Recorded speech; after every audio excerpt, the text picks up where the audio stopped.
সুপ্রিয় শিক্ষার্থী বন্ধুরা, আসসালামু আলাইকুম। আশা করি সবাই ভালো আছেন এবং সুস্থ আছেন।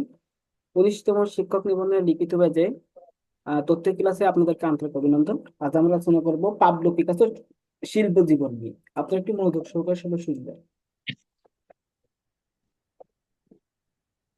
আমরা ক্লাস শুরু করব। ক্লাস শুরু করার আগে সবার উদ্দেশ্যে একটি বিষয় বলতে চাই, সেটি হলো যে আপনারা অবশ্যই অবগত আছেন যে আমাদের চারুকলা শিক্ষক নিবন্ধন 19তম শিক্ষক নিবন্ধন দ্বিতীয় ব্যাচে ভর্তি চলছে।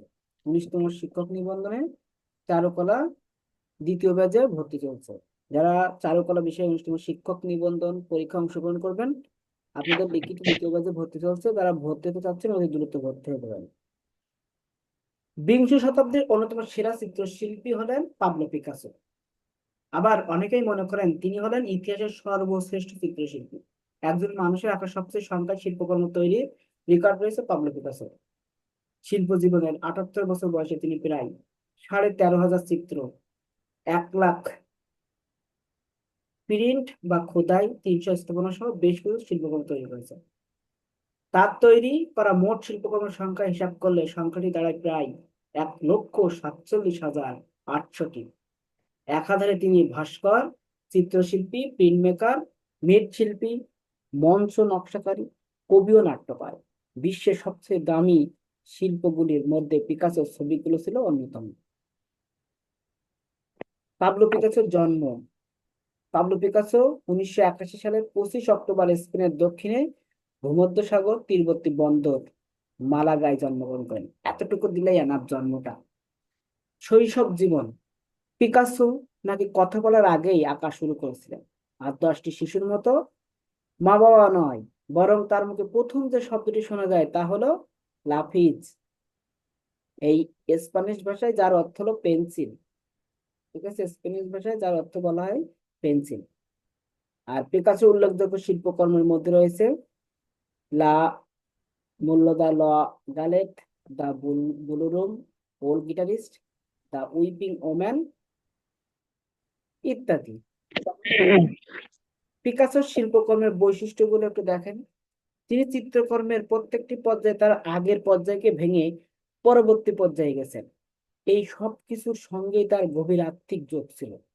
আগাগোড়া এক শিল্পীর জীবন তিনি কাটিয়ে গেছেন, মানে আগাগোড়া এই এক শিল্পীর জীবনে তিনি কাটিয়ে গেছেন, আর কিছুই তার করা লাগেনি।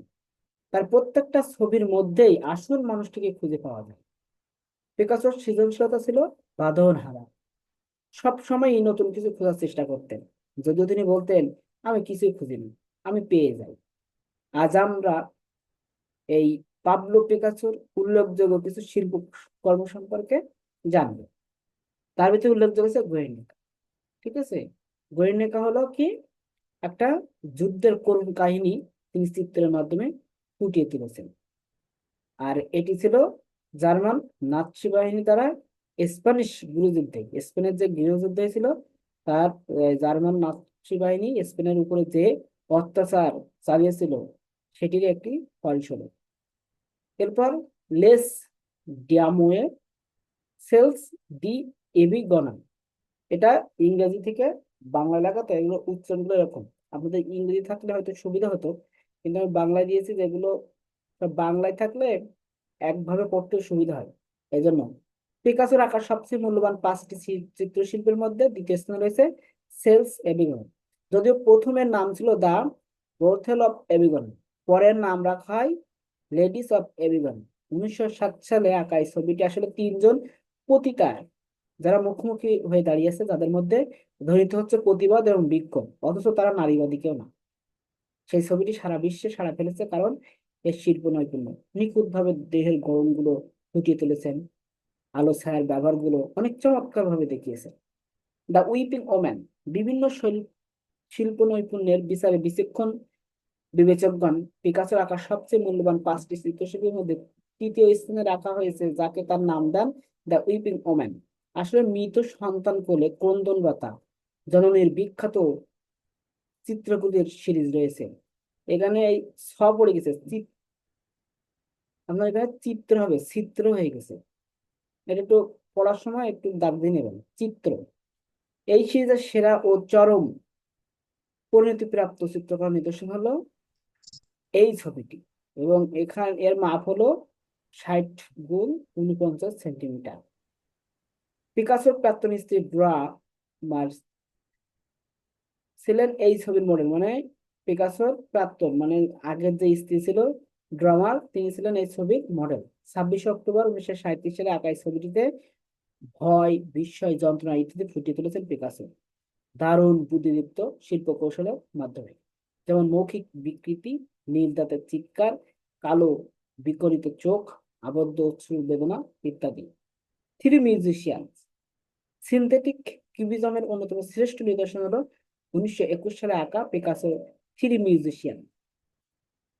কোলাজ এবং ওয়েল পেন্টিং।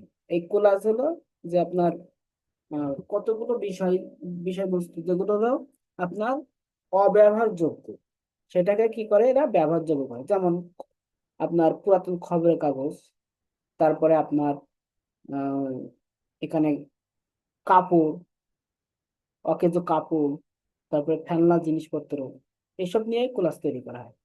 অয়েল পেন্টিং তো সবাই জানে। এই ছবিটি দুটি ভার্সন রয়েছে। এই ছবিতে দেখা যায় তিনজন মিউজিশিয়ানকে, যাদের একজন হলো মুখাভিনয় শিল্পী, একজন হলো সপ্তদশ শতকের আলখাল্লা পরিহিত সে যুগের পোশাকের সাদা মুখের কৌতুক কৌতুক অভিনেতা। তবে একজন হলো মুখ অভিনয় শিল্প মানে শিল্পী, আর একজন হলো কৌতুক অভিনেতা, এবং অপরজন হলো আপনার একজন সন্ন্যাসী। বিংশ শতকের চিত্রশিল্পকলার জগতে পিকাসোর এই থ্রি মিউজিশিয়ানস শিল্পকলাটি আধুনিক শিল্প মানে ভীষণ রকমের প্রভাব বিস্তার করে। এরপরে দেখেন দ্য ওল্ড গিটারিস্ট। এখানে একজন বৃদ্ধ গিটারিস্টকে ফুটিয়ে তোলা হয়েছে। তিনি অনেক সুন্দর এবং বিচক্ষণ ভাবে অঙ্কন করেছেন। এটা তার ব্লু পিরিয়ডের সময় অঙ্কন করা। এই সময় পিকাসোর আঁকা ছবিতে নীল রং, মানে সব ছবিতে যে এই ব্লু পিরিয়ড বলতে এই সময় যে শিল্পকর্মগুলো তৈরি করছে সবগুলোতে নীল রং বেশি ব্যবহার করছে, এই জন্য ব্লু পিরিয়ড বলা হয়। এছাড়া তিনি মডার্নিজম, ইমপ্রেশনিজম, পোস্ট ইমপ্রেশনিজম এর সমন্বয়ে এই শিল্পকর্মগুলো তৈরি করত। পিকাসো চিত্রকর্মের আর্থিক মূল্য কি? অনেক বেশি। সেখানে একটা হিসাব নিকাশ দেওয়া আছে, এটা আপনাদের দেওয়া লাগবে। পিকাসো চিত্রকর্মের আর্থিক মূল্যটা আপনাদের দেওয়া লাগবে না, যেহেতু আপনাদের প্রশ্নের মান কিন্তু কমে যাচ্ছে 5 নম্বর। ঠিক আছে, প্রশ্নের মান কিন্তু 5 নম্বরে চলে আসছে। পাঁচ অথবা আসসালামু আলাইকুম স্যার। এই জন্য আপনার এই শিল্পকর্মের বর্ণনা 3টা দিলেই আনা, 5টা দেওয়ার দরকার নেই, 3টা শিল্পকর্ম বর্ণনা দিলেই হবে। স্যার, এরপর দেখেন মৃত্যু। 1973 সালে 8 এপ্রিল ফ্রান্সের মৌগিনসে 91 বছর বয়সে এই শিল্পী পাবলো পিকাসো মারা গেলেন।